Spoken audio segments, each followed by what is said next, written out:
Good morning বন্ধুরা। সকাল সকাল উঠে রেডি হয়ে গেছিলাম দোকান যাওয়ার জন্য। তো তারপরে মা এই জায়গায় সবজি রুটি করছিল, খাওয়া দাওয়া করে আমার বাহন দেবরে নিয়ে বাইরে গেলাম। তারপরে দোকানে আয়া পড়লাম, কারণ কি দোকানটা খুললে বইলাম।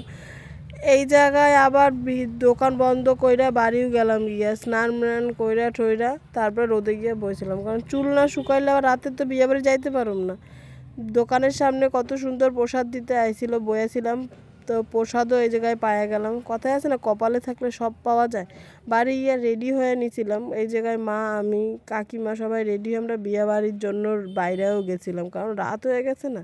এই জায়গায় আবার বাজারে আসছিলাম, দাঁড়াইলাম, কারণ কাকা আবার গিফট কিনলো। সবাই যে সুন্দর করে রেডি হয়েছিলাম আমরা। তারপরে আমরা কল্যাণীর সুন্দর একটা ভিউ এনজয় করতে করতে সবাই মিললে আমরা বিয়ে বাড়ির সামনে পৌঁছায় গেলাম। এই জায়গা বিয়েবাড়ির গেটটা দেখছো তো কত সুন্দর করছে, কারণ কি বিয়েবাড়ির গেটটাই তো আসল। তবে যে কাকা ভাই আমরা সবাই মিলে ভেতরে ঢুকলাম। ওই যে পিসামশাই দেখে কয়, বাড়ির লোক নিজের লোক এত তাড়াতাড়ি আইলেও হয়।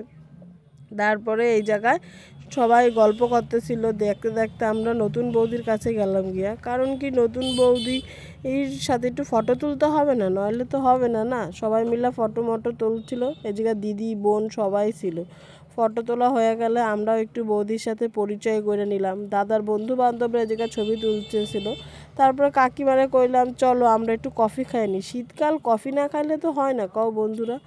এই জায়গায় আবার ভাই ফুচকা খাইতেছিল। তারপরে আমাকে বাড়ির সবাই আয়া পড়লো, সবাই মিলে খাওয়ার জন্য গেটে দাঁড়াইছিল, কারণ অনেক রাত হয়ে গেছিলো না, না খাইলে তো হবে না।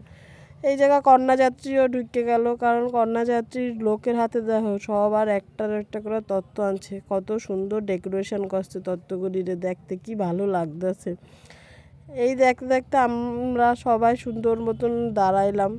দেখতে দেখতে আমরা খাবার টেবিলে আয়া পড়লাম। খাবার টেবিলে আইসা মিঠির এই জায়গা কত কথা, আমি খাবো। মিঠির পিসি আবার মিঠিরে বকতেছিল, এটা করে না ওটা করে না, ঠিক করে বস। তারপরে আমাকে এদিকে ফোগলা দাঁতের আরহিউ ছিল।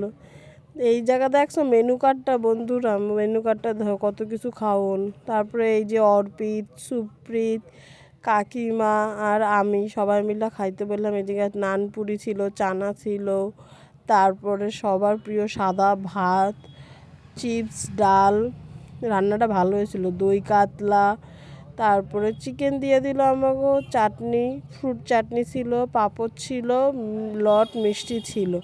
তারপরে খাওয়া দাওয়া করে বাইরে এলাম, দেখলাম মাম্মাম একটা ফোন আইছে, খুব ব্যস্ত, সে আইটি সেক্টরে জব করে না, সে তো ব্যস্ত থাকবে তাই না।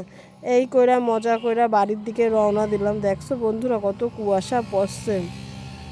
কল্যাণী মানেই খুব সুন্দর একটা জায়গা আমাগো।